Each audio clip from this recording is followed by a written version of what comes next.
Hello friends, good afternoon, welcome back to my channel. তোমরা সবাই কেমন আছো? আশা করি তোমরা সবাই ভালো আছো।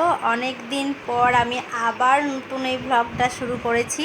তো সকালবেলা ঘুম থেকে উঠে আমি অনেক কাজ করে গেছি, তাই জন্য সকালে ভিডিওটা শুরু করতে সময় পাইনি। এখন দুপুরবেলা, এখন একটু রেস্ট নিচ্ছি, তাই ভিডিওটা করতে শুরু করেছি। এখন সকাল থেকে আমি কি কাজ করেছি তাহলে শুনে নাও। সকাল থেকে ঘুম থেকে উঠেছি। ঘুম থেকে আমি এমনি ডেলি লেটে উঠি, মানে ইচ্ছা করে নয় বলতে পারো, এটা একটা অভ্যাসে দাঁড়িয়ে গেছে। যতই চেষ্টা করি সকালে উঠবো, কিন্তু সকালে ঘুম থেকে আমার ওঠা হয় না। কিন্তু ওই 7:30 বেজে যায়, 7:30 8টা তো মানে বাজেই। তো রোজ আমার বর তো সকালে অফিসে বেরিয়ে যায়, আমি জানো তো ও কখন বেরিয়ে যায় আমি জানি না, বুঝেছো? কীরকম গুণমতী বউ তাহলে বুঝতে পারছো। বড় অফিসে চলে যায়, বউ জানে না। যাই হোক, এই দায়িত্বটা মায়ের ডিপার্টমেন্টে। মা ওর টিফিন করে দেয়, টিফিন ভরে দেয়, ওর সমস্ত সব কিছু, মানে ওর সব কিছু দায়িত্ব এখন মায়ের। তো মা তো সব কিছু এখন পারে, ওই জন্য মা করছে। মা যখন পারবে না তখন আমিই করতে হবে, আমাকেই করতে হবে। তবে মা যখন ওকে রেখে ওই বাড়ি চলে যায়, তখন কিন্তু আমাকেই সব কাজ করতে হয়, জানো তো। ভোরবেলা 6টার সময় উঠতে হয়, ও টিফিন করা থেকে রান্না করা, A to Z সব কাজ আমাকে করি। এমনকি ও ঘুম থেকে উঠলে ওকে আগে ডাকতে হয়, রোজ ডাকতে হয়, জানো তো। যে ওই টাইম ফিক্সড করা আছে, ওই টাইমেই ওকে ডাকতে হবে, কারণ ওর অফিসের গাড়ি আসবে, অফিসের গাড়ি এসে ওকে নিয়ে যাবে। আচ্ছা, সকাল থেকে আমি তাহলে কী কাজ করেছি বলতো। সকাল থেকে আমি আজকে বেডশিট চেঞ্জ করার পালা ছিল, জানো তো। আজকে বেডশিট চেঞ্জ করেছি সকালবেলা, বেডশিট, পিলো কভার সব কিছু চেঞ্জ করেছি। তো দেখতেই পাচ্ছ বেডশিটটা আমি পেতেছি,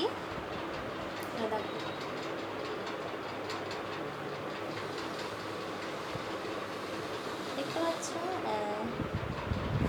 আর এই দেখো, আমি যে পাশ বালিশটা মাথায় দিয়ে আছি না, তোমাদেরকে আগে একটা ভিডিওতে দেখিয়েছিলাম না যে আমি কুর্তি কেটে বাড়িতেই পাশ বালিশের পিলো কভার, মানে পাশ বালিশের কভার তৈরি করেছি। তো জানো তো, এই কুর্তিটা আমি পরবো বলে কিনেছিলাম। অরেঞ্জ কালারের একটা সুতির প্রিন্টেড কুর্তি, খুব সুন্দর, জানো তো কাপড়টা। তো এটা আমি পরার জন্য কিনেছিলাম, কিন্তু হঠাৎ আমার কি মনে হলো এইটা পাশ বালিশের কভার করলে ভালো লাগবে, তাই আমি এটাকে কেটে পাশ বালিশের কভার বানিয়ে নিয়েছি। পাশ বালিশের কভার বানিয়ে নিয়েছি আমি। আর তারপর সকালবেলা ঘুম থেকে উঠে আমি স্নান টান করে ঠাকুরের পুজো করে একটু খাওয়া দাওয়া করে দোকানে চলে গিয়েছিলাম। দোকান থেকে দুপুরে ফিরে এসেছি, এসে খাওয়া দাওয়া করে আবার তোমাদের সঙ্গে বকতে শুরু করেছি। তো আজকে আমি জানো তো ভেবেছিলাম পট পেন্টিং করব। মানে ওই 8 দিন পট হয়, মানে যেমন মাটির হাঁড়ি, মাটির সরা, ওই সব 8 দিন পটের উপরে যে কালারিং ডিজাইন করে, ওই পট পেন্টিং করবো আমি। তো পটটা আমি রেডি করে রেখেছি, আগের দিন ওর ওপরে একটা রং মাখিয়ে, মানে রংটা শুকনো করতে দিয়েছি। তো আজকে আমি ওই পট পেন্টিংটা শুরু করব। তো পট পেন্টিংটা শুরু করার সময় নিশ্চয়ই তোমাদেরকে দেখাবো কীভাবে আমি পট পেন্টিং করি। তাহলে চলো পট পেন্টিংটা আমরা দেখে নিই। তো তার আগে তোমাদেরকে একটা জিনিস দেখাবো, জানো তো। সামনে যেহেতু পুজো এসে গেছে, সেহেতু কেনাকাটার একটা তো মানে ব্যাপার থাকেই। তো আমার বর কী করেছে জানো তো, নিজে শপিং মলে যায়, গিয়ে নিজের জামা কাপড় কিনে নিয়ে চলে এসছে, নিয়ে এসে আলমারির ভেতর লুকিয়ে রেখে দিয়েছে, জানো তো, আমাকে দেখতে দেবে না বলে। আর দেখি এখন থেকে লুকিয়ে রেখে দিয়েছে। তো আর কী করেছে বলো তো, রোজ একটা করে এখন অফিস যাচ্ছে, রোজ পড়ে যাচ্ছে। এখন আগে তো ছোট ছিল, এখন বড় হয়ে গেছে, এখন নিজে কিনতে শিখে গেছে, এখন আর কাউকে পাত্তা দেয় না, নিজেই যায়, নিজে গিয়ে কিনে নিয়ে আসে। একদিন আমাকে সঙ্গে নিয়ে গিয়েছিল, তো আমি এখন বলেছি এটা ভালো লাগছে না, কিনতে হবে না, বারণ করেছি। তো কেনার পরে আবার ওইটাতে একটু মানে আমার অবজেকশান ছিল যে ওই জামাটা, ওই টি শার্টটা নেওয়ার দরকার নেই, ওইটা পরতে হবে না। তো ও সেহেতু বুঝে গেছে যে আমাকে সঙ্গে নিয়ে গেলে আমি নিশ্চয়ই কিছু একটা ঝামেলা পাকাবো, সেই জন্য আমাকে আর নিয়ে যাওয়ার কোনো মানে বলার কোনো প্রয়োজনই মনে করেনি। যেহেতু আমি দুবেলা দোকানে চলে যেতে হয় এখন, সেহেতু দোকান থেকে এসে আমি আলমারি খুলে দেখি কি এটা প্যাকেট বোঝা আছে। আমি কী হলো, এটা কী প্যাকেট? ওমা, খুলে দেখি ওর মধ্যে জামা কাপড় ভরা আছে। আমি জিজ্ঞাসা করলাম যে কখন কিনেছো? বললো আমি এটা কিনে নিয়েছি, একদম বের করবে না, একদম দেখবে না, একদম হাত দেবে না। হ্যাঁ ঠিক আছে, তো তোমাদেরকে জামা কাপড়গুলি দেখাবো। দাঁড়া, অপেক্ষা করো, দেখাচ্ছি তোমাদেরকে।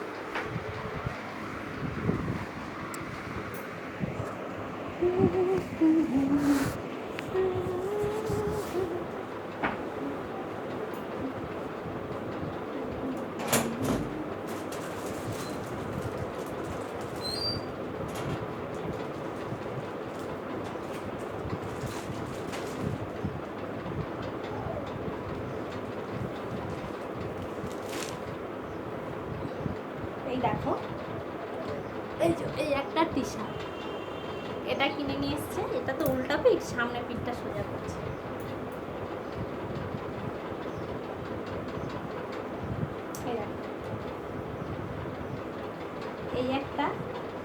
এই একটা জামা নিয়ে এসছে।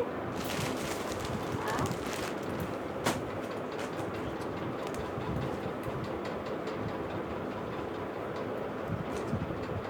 এই একটা খুব সুন্দর না? এই দেখেছো, এই দুটো জামাও নিয়ে এসছে, এখনও দুটো নিয়ে এসছে। ওইগুলো পরে কোথায় ধুয়ে মনে হয় মেলতে দিয়ে এসেছিলো। তো যাই হোক, যেখানে আছে থাক ওগুলো। তো আমি যে তোমাদেরকে পট পেন্টিং করে দেখাবো বলছিলাম, দেখো কি কি নিয়ে আমি পট পেন্টিংটা শুরু করব।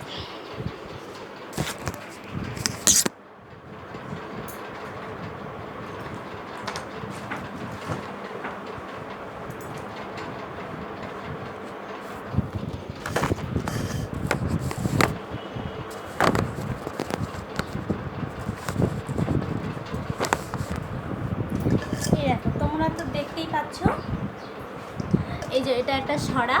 এই সরাটাতে আমি এর ওপর ডিজাইন করব, মানে ফেব্রিক কালার দিয়ে ডিজাইন করব। এই সরাটাতে আমি আগের দিন কালার করে রেখেছিলাম। তো যেই ডিজাইনটা আমি আঁকবো, এ দেখো, আমি আগে যে ডিজাইনটা আঁকবো ওটা আমি আগে খাতায় এঁকে নিয়েছি। এই ডিজাইন দুটো আমি আঁকবো। ডিজাইন দুটো উল্টো দিক থেকে দেখাচ্ছি তো বুঝতে পারছি না। দেখো, এই ডিজাইনটা আমি আঁকবো। এই ডিজাইনটা আঁকার জন্য আমি আগে কাগজে এঁকে নিয়েছি। তো চলো রেডি করি, তোমাদেরকে দেখাবো।